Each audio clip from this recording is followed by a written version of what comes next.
बिरसा मुंडा की कहानी एक ऐसे युवा की कहानी है जिसने बहुत कम उम्र में अन्याय के खिलाफ खड़े होकर इतिहास बना दिया। उनका जन्म 15 नवंबर 1875 को झारखंड के उलिहातू गांव में एक गरीब आदिवासी परिवार में हुआ था। बचपन से ही उनका जीवन जंगल, पहाड़ और प्रकृति के बीच बीता, जिससे उनका अपने समाज और संस्कृति से गहरा जुड़ाव हो गया। परिवार की आर्थिक स्थिति कमजोर थी, लेकिन बिरसा का दिमाग तेज और सोच अलग थी। उन्होंने शुरुआती पढ़ाई मिशनरी स्कूल में की, जहां उन्हें ईसाई धर्म अपनाने के लिए प्रेरित किया गया, लेकिन उन्होंने अपनी परंपराओं और संस्कृति को नहीं छोड़ा। धीरे धीरे बिरसा ने अपने आसपास हो रहे अन्याय को समझना शुरू किया। अंग्रेजों ने आदिवासियों की जमीन छीन ली थी, जंगलों पर कब्जा कर लिया था और उन्हें उनके ही घरों में मजदूर बना दिया था। इससे उनका मन आक्रोश से भर गया। उन्होंने लोगों को जागरूक करना शुरू किया, उन्हें अपनी संस्कृति, अपनी पहचान और अपने अधिकारों के लिए खड़े होने के लिए प्रेरित किया। उनकी बातें लोगों के दिल को छू जाती थीं और जल्द ही हजारों लोग उनके साथ जुड़ गए। लोग उन्हें भगवान का रूप मानने लगे और धरती आबा कहकर पुकारने लगे। बिरसा मुंडा ने अंग्रेजों के खिलाफ उलगुलान यानी महान विद्रोह की शुरुआत की। उनका नारा था अबुआ दिशुम अबुआ राज, यानी अपना देश अपना राज।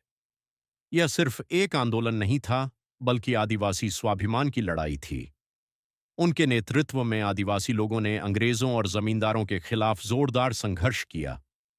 उन्होंने तीर कमान और अपने साहस के बल पर अंग्रेजों को कड़ी चुनौती दी। यह विद्रोह इतना प्रभावशाली था कि अंग्रेज सरकार डर गई और उन्होंने बिरसा को पकड़ने के लिए कई कोशिशें शुरू कर दीं। 1895 में अंग्रेजों ने उन्हें पहली बार गिरफ्तार कर लिया और जेल में डाल दिया, लेकिन इससे उनके हौसले कम नहीं हुए। रिहा होने के बाद वे और भी ताकत के साथ लौटे और आंदोलन को और बड़ा बना दिया। उनका प्रभाव इतना बढ़ गया था कि अंग्रेज उन्हें सबसे बड़ा खतरा मानने लगे थे। अंततः 1900 में अंग्रेजों ने धोखे से उन्हें फिर से पकड़ लिया।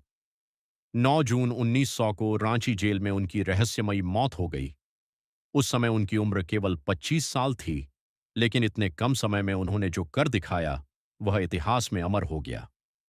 बिरसा मुंडा की कुर्बानी बेकार नहीं गई। उनके आंदोलन ने अंग्रेजों को आदिवासी कानूनों में बदलाव करने पर मजबूर कर दिया और आदिवासी समाज को अपनी पहचान और अधिकारों के लिए लड़ने की प्रेरणा दी।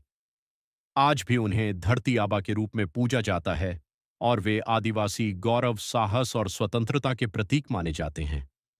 उनकी कहानी हमें यह सिखाती है कि अगर इरादे मजबूत हों, तो एक अकेला इंसान भी पूरे सिस्टम को चुनौती दे सकता है और बदलाव ला सकता है।